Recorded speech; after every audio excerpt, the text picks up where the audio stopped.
एक किसान के पास एक बहुत बड़ी मुर्गी थी। मजे की बात ये कि मुर्गी ही किसान को अपने कंधों पर बैठाकर खेत तक ले जाती थी।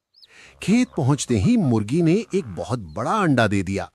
कुछ देर बाद अंडा टूटा और उसमें से छोटा सा प्यारा चूजा बाहर आ गया।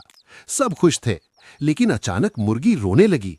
किसान ने पूछा, अरे, अब क्यों रो रही है?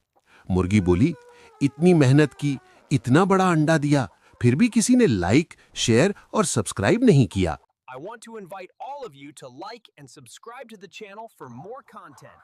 I am sure you will enjoy it.